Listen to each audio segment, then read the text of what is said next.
എപ്പോഴും നമ്മൾ കൗതുകത്തോടെ നോക്കിക്കാണുന്ന ഒന്നാണ് സൂപ്പർ പവേഴ്സ്, അതായത് അമാനുഷിക ശക്തികൾ. സിനിമകളിലെ സൂപ്പർ ഹീറോസിനെ കാണുമ്പോൾ ആ ശക്തികളൊക്കെ എനിക്കും കിട്ടിയിരുന്നെങ്കിൽ കൊള്ളാമായിരുന്നുവെന്ന് ഒരിക്കലെങ്കിലും ചിന്തിച്ചിട്ടില്ലാത്തവർ വളരെ അപൂർവമായിരിക്കും. വളരെയധികം രസകരമായ ഒരു ആശയം തന്നെയാണ് സൂപ്പർ പവേഴ്സ്. അങ്ങനെ ഒരു അമാനുഷിക ശക്തി കിട്ടിയാൽ നമുക്ക് എന്തൊക്കെ ചെയ്യാൻ കഴിയുമെന്ന് കാണിച്ചു തരുന്ന ധാരാളം സിനിമകളുണ്ട്. വലിയ വലിയ ആപത്തുകളിൽ നിന്നും മനുഷ്യരെ രക്ഷിക്കാം, അന്യഗ്രഹ ജീവികളിൽ നിന്നും ഭൂമിയെ രക്ഷിക്കാം. അങ്ങനെ സൂപ്പർ പവേഴ്സ് കിട്ടിയാൽ അസാധ്യമെന്ന് കരുതുന്ന ഒരുപാട് കാര്യങ്ങൾ നമുക്ക് നിഷ്പ്രയാസം ചെയ്യാനാകും. പക്ഷേ സൂപ്പർ പവേഴ്സ് കിട്ടിയാൽ ഉണ്ടാകുന്ന പ്രശ്നങ്ങളെക്കുറിച്ച് എപ്പോഴെങ്കിലും നിങ്ങൾ ചിന്തിച്ചിട്ടുണ്ടോ?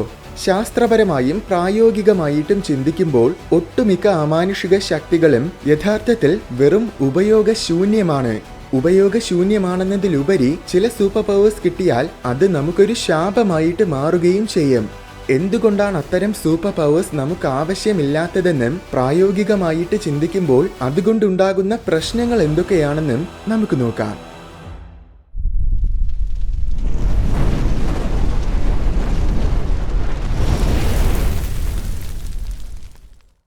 സൂപ്പർ പവേഴ്സ് എന്ന് പറയുമ്പോൾ ഒരുപക്ഷെ ഒട്ടുമിക്ക പേർക്കും ആദ്യം ഓർമ്മ വരുന്നത് സൂപ്പർ സ്ട്രെങ്ത് അഥവാ അമാനുഷികമായ ബലമായിരിക്കും.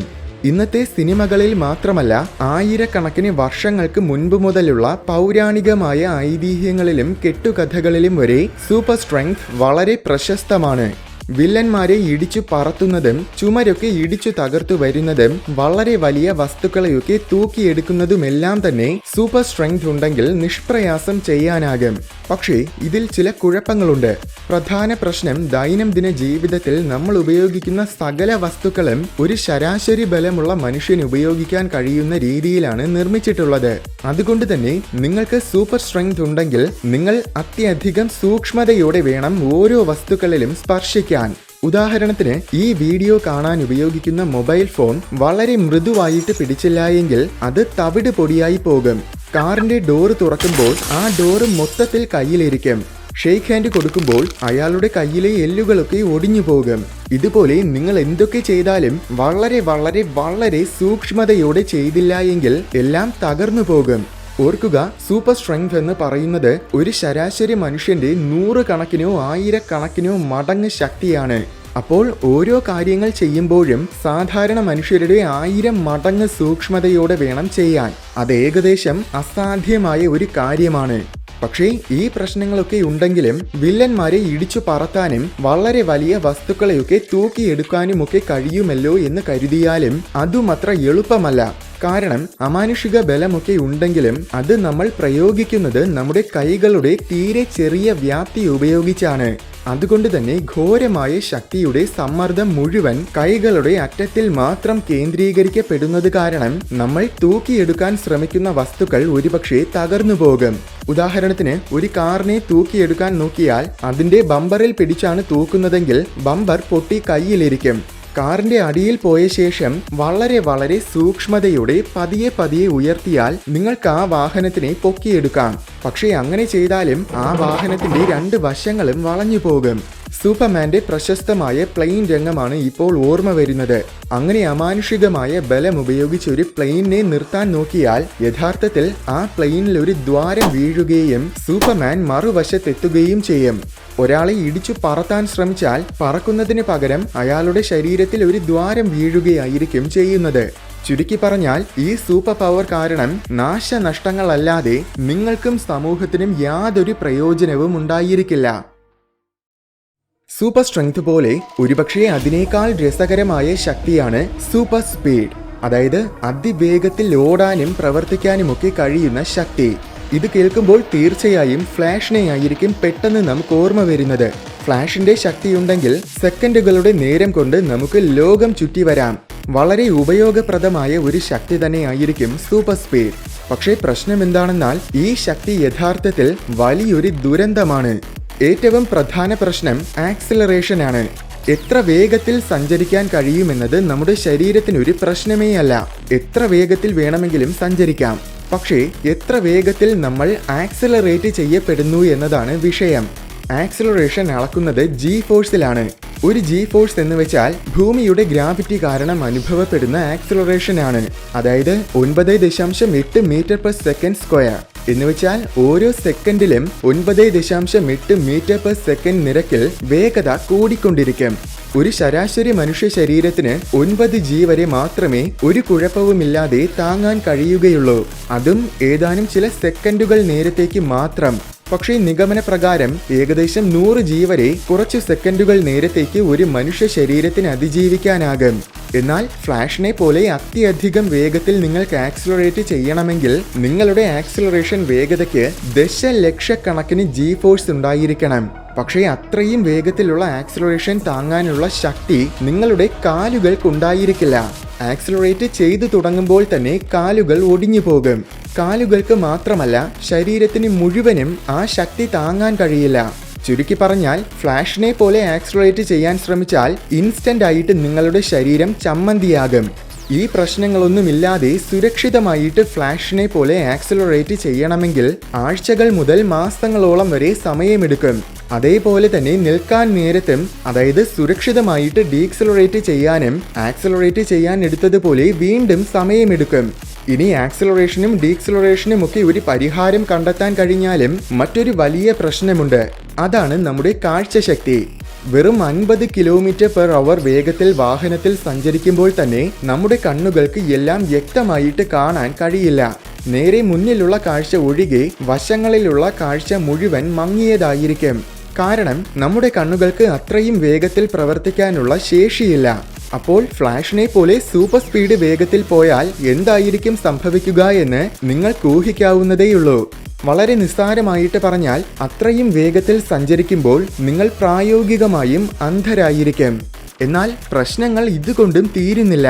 ഉൽക്കകൾ അന്തരീക്ഷത്തിൽ പ്രവേശിക്കുമ്പോൾ വായുവിൽ നിന്നുമുള്ള ഫ്രിക്ഷൻ അഥവാ ഘർഷണം കാരണം ആ ഉൽക്ക ചൂടാവുകയും കത്തിപ്പോവുകയും ചെയ്യാറുണ്ട്. അത് തന്നെ ഫ്ലാഷിന്റെ വേഗത്തിൽ പോകാൻ ശ്രമിച്ചാൽ നിങ്ങൾക്കും സംഭവിക്കും. അപ്പോഴും ദുരന്തങ്ങൾ തീരുന്നില്ല. ഇത്രയും തീവ്രമായ വേഗത്തിൽ സഞ്ചരിക്കുമ്പോൾ നിസ്സാരമായ എന്തെങ്കിലും ഒരു വസ്തുവിൽ തട്ടിയാൽ മതി. ഉദാഹരണത്തിന് ഒരു പ്രാണിയിൽ തട്ടിയാൽ തന്നെ കോടിക്കണക്കിന് ന്യൂട്ടൺസ് ശക്തിയുടെ സമ്മർദ്ദമായിരിക്കും ആ കൂട്ടിയിടി കാരണം നിങ്ങളുടെ ശരീരത്തിൽ അനുഭവപ്പെടുന്നത്. അപ്പോൾ വേഗത്തിൽ പോകുന്നതിനിടയിൽ ഒരു കൊതുക് നിങ്ങളുടെ ദേഹത്തിൽ തട്ടിയാൽ തന്നെ അത് നിങ്ങളുടെ ശരീരത്തിൽ ഒരു വലിയ ദ്വാരമുണ്ടാക്കും. അപ്പോൾ സൂപ്പർ സ്ട്രെങ്തിനേക്കാൾ പാഴാണ് സൂപ്പർ സ്പീഡ്. പണ്ട് മുതലേ തന്നെ പ്രശസ്തമായ മറ്റൊരു സൂപ്പർ പവറാണ് ഇൻവിസിബിലിറ്റി, അതായത് അദൃശ്യമാകാനുള്ള കഴിവ്. ഇൻവിസിബിലിറ്റി എന്ന് കേൾക്കുമ്പോൾ തന്നെ 2000-ൽ ഇറങ്ങിയ ഹോളോമാൻ എന്ന സയൻസ് ഫിക്ഷൻ സിനിമയാണ് എനിക്ക് ആദ്യം ഓർമ്മ വരുന്നത്. അപ്രത്യക്ഷമാകാനുള്ള കഴിവ് വളരെ രസകരമായ ഒരു അമാനുഷിക ശക്തി തന്നെയാണ്. പക്ഷേ ഇത് സൂപ്പർ സ്പീഡിനേക്കാൾ വലിയ ദുരന്തമായിരിക്കും. പ്രകാശകിരണങ്ങൾ ഒരു വസ്തുവിൽ തട്ടി പ്രതിഫലിച്ച് അത് നമ്മുടെ കണ്ണുകളിൽ വന്ന് പതിക്കുമ്പോഴാണ് നമുക്ക് ആ വസ്തുവിനെ കാണാൻ സാധിക്കുന്നത്. അപ്പോൾ നിങ്ങൾക്ക് അപ്രത്യക്ഷമാകണമെങ്കിൽ പ്രകാശകിരണങ്ങൾ നിങ്ങളുടെ ശരീരത്തിൽ പതിക്കാതിരിക്കണം. അപ്പോൾ പ്രകാശകിരണങ്ങൾ നിങ്ങളുടെ ദേഹത്തിൽ തട്ടി പ്രതിഫലിച്ച് മറ്റൊരാളുടെ കണ്ണുകളിൽ എത്തുകയില്ല. പക്ഷേ അങ്ങനെ ചെയ്യുമ്പോഴൊരു പ്രശ്നമുണ്ട്. എന്താണെന്നാൽ നിങ്ങളുടെ കണ്ണുകളിലും പ്രകാശം വന്ന് പതിക്കുകയില്ല. അതുകൊണ്ട് മറ്റുള്ളവർക്ക് നിങ്ങളെ കാണാൻ സാധിക്കാത്തതുപോലെ നിങ്ങൾക്കും ആരെയും കാണാൻ സാധിക്കില്ല. മറ്റൊരു രീതിയിൽ പറഞ്ഞാൽ നിങ്ങൾ പൂർണ്ണമായും അന്ധരായി പോകും. രണ്ടാമത്തെ കുഴപ്പം എന്താണെന്നാൽ അപ്രത്യക്ഷമാവുക എന്ന് പറയുമ്പോഴും യഥാർത്ഥത്തിൽ പൂർണ്ണമായും നിങ്ങൾ അപ്രത്യക്ഷമാകുന്നില്ല. കാരണം നിങ്ങളുടെ ശരീരത്തിൽ നിന്നും നിരന്തരമായി ഇൻഫ്രാറെഡ് കിരണങ്ങളുടെ രൂപത്തിൽ ഊർജം പുറത്തു പോകുന്നുണ്ട്. അപ്പോൾ ഇൻഫ്രാറെഡ് ഡിറ്റക്ട് ചെയ്യുന്ന സെൻസറുകളുടെ കണ്ണുകളിൽ നിങ്ങൾ അദൃശ്യമല്ല. ഇനി ഈ പ്രശ്നങ്ങളെല്ലാം നിങ്ങൾ തരണം ചെയ്താൽ തന്നെ ഇതിനേക്കാൾ ഗുരുതരമായ മറ്റൊരു പ്രശ്നമുണ്ട്. നിങ്ങളുടെ ശരീരം നിങ്ങൾക്ക് തന്നെ കാണാൻ കഴിയില്ല എന്നതാണ് ആ പ്രശ്നം. മേശപ്പുറത്തിരിക്കുന്ന ഒരു പേന കൈകൊണ്ടെടുക്കണമെങ്കിൽ ആദ്യം നമ്മുടെ കൈയുടെ സ്ഥാനം കൃത്യമായിട്ട് അറിയണം. അല്ലായെങ്കിൽ ആ പേന നിങ്ങൾക്ക് പെട്ടെന്നെടുക്കാൻ പറ്റില്ല. പടികൾ കയറുന്ന സമയത്തിൽ കാൽപാദങ്ങളെ കാണാൻ കഴിയാതെ കൃത്യമായിട്ട് പടികളിൽ നമുക്ക് കാല് വെക്കാൻ കഴിയില്ല. ഇതുപോലെ എന്തു തന്നെ ചെയ്യണമെങ്കിലും നമുക്ക് നമ്മുടെ ശരീരത്തിന്റെ സ്ഥാനം എവിടെയാണെന്നുള്ള കൃത്യമായ ബോധമുണ്ടായിരിക്കണം. അതിന് കാഴ്ച വളരെ പ്രധാനപ്പെട്ടതുമാണ്. കാഴ്ചയുടെ സഹായമില്ലാതെ തന്നെ നമ്മുടെ ശരീരത്തിന്റെ പൊസിഷൻ മനസ്സിലാക്കാനുള്ള കഴിവ് നമുക്കുണ്ട്. അതിനെയാണ് പ്രോപ്രയോസെപ്ഷൻ എന്ന് പറയുന്നത്. പക്ഷേ ആ കഴിവുണ്ടെങ്കിലും അതിനൊരു പരിധിയുണ്ട്. അതുകൊണ്ട് തന്നെ ദൈനംദിന ജീവിതം വളരെയേറെ ദുരിതപൂർണമായിരിക്കും. നിസ്സാരമായിട്ട് പറഞ്ഞാൽ ഇത് ശരിക്കും ഒരു അമാനുഷിക ശക്തിയല്ല, മറിച്ച് ഒരു ശാപമാണ്. നമ്മളിൽ ഏകദേശം എല്ലാവരും ജീവിതത്തിൽ ഒരു തവണയെങ്കിലും ട്രാഫിക് ബ്ലോക്കിൽ കുടുങ്ങിയിട്ടുണ്ടാകും. അത് ചിലപ്പോൾ ഏതാനും ചില മിനിറ്റുകൾ നേരത്തേക്ക് മാത്രമായിരിക്കും, ചിലപ്പോൾ മണിക്കൂറുകളോളം നേരം വരെയും കുടുങ്ങിയിട്ടുണ്ടാകും. അത്തരം അവസരങ്ങളിൽ ടെലിപോർട്ട് ചെയ്യാൻ പറ്റിയിരുന്നെങ്കിലെന്ന് നമ്മളിൽ ചെറിയൊരു ശതമാനം പേരെങ്കിലും ചിന്തിച്ചിട്ടുണ്ടാകും. എന്നുവെച്ചാൽ ഒരിടത്തു നിന്ന് അപ്രത്യക്ഷമായ ശേഷം ഉടനെ തന്നെ മറ്റൊരിടത്തിൽ പ്രത്യക്ഷപ്പെടുന്ന ശക്തി.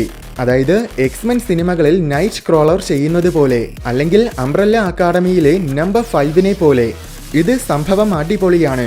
പക്ഷേ ഇതിന്റെ പ്രശ്നം എന്താണെന്നാൽ അപ്രത്യക്ഷമായി തിരിച്ചു പ്രത്യക്ഷപ്പെടാൻ എന്തായാലും ഏറ്റവും കുറഞ്ഞത് 1 സെക്കൻഡ് സമയമെങ്കിലും വേണം.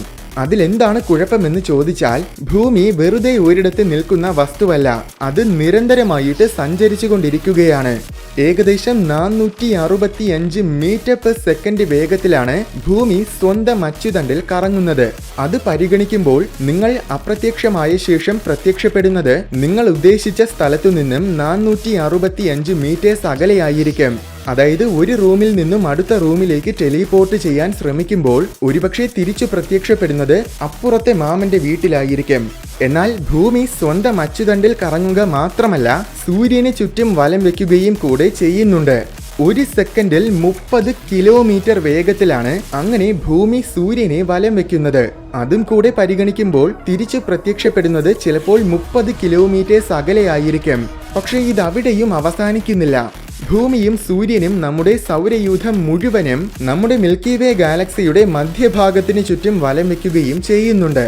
അതിന്റെ വേഗത ഏകദേശം 220 കിലോമീറ്റർ പെർ സെക്കൻഡ് ആണ്. അപ്പോൾ കേരളത്തിൽ നിന്ന് ടെലിപോർട്ട് ചെയ്താൽ ചിലപ്പോൾ അപ്പുറത്ത് തമിഴ്നാട്ടിലായിരിക്കും പ്രത്യക്ഷപ്പെടുന്നത്. അല്ലെങ്കിൽ ചിലപ്പോൾ ഇപ്പുറത്ത് ഇന്ത്യൻ മഹാസമുദ്രത്തിലായിരിക്കും. അതുമല്ലെങ്കിൽ ചിലപ്പോൾ ബഹിരാകാശത്തിലും വരെ തിരിച്ചു പ്രത്യക്ഷപ്പെടാൻ സാധ്യതയുണ്ട്. ഇനി ഒരുപക്ഷെ ഓരോ തവണ ടെലിപോർട്ട് ചെയ്യുമ്പോഴും ഇതെല്ലാം കൃത്യമായിട്ട് കണക്ക് കൂട്ടിയിട്ടാണ് ചെയ്യുന്നതെങ്കിലും ചിലപ്പോൾ പ്രത്യക്ഷപ്പെടുന്നത് മറ്റൊരു വസ്തുവിലാണെങ്കിൽ, ഉദാഹരണത്തിന് ഒരു ചുമരിന് നടുവിലാണ് പ്രത്യക്ഷമാകുന്നതെങ്കിൽ ഇൻസ്റ്റന്റ് ആയിട്ട് നമ്മൾ പടമാകും. ചുരുക്കി പറഞ്ഞാൽ ഇങ്ങനൊരു ശക്തി ഉണ്ടെന്ന് പറയാമെന്നല്ലാതെ അത് നിങ്ങൾക്ക് ഉപയോഗിക്കാൻ കഴിയില്ല. ഏതെങ്കിലും ഒരു അമാനുഷിക ശക്തി തിരഞ്ഞെടുക്കാനുള്ള ഒരു അവസരം നിങ്ങൾക്ക് ലഭിച്ചാൽ ഏത് ശക്തിയായിരിക്കും നിങ്ങൾ തിരഞ്ഞെടുക്കുന്നത്?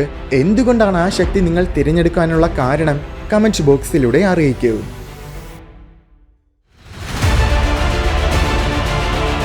വീഡിയോ ഇഷ്ടമായെങ്കിൽ ലൈക്ക് ചെയ്യണമെന്നും ഇതുപോലെ കൗതുകവും വിജ്ഞാനവും നിറഞ്ഞ കൂടുതൽ വീഡിയോസ് കാണാനായിട്ട് ഈ ചാനൽ മറക്കാതെ സബ്സ്ക്രൈബ് ചെയ്യണമെന്നും ഓർമ്മിപ്പിക്കുന്നു.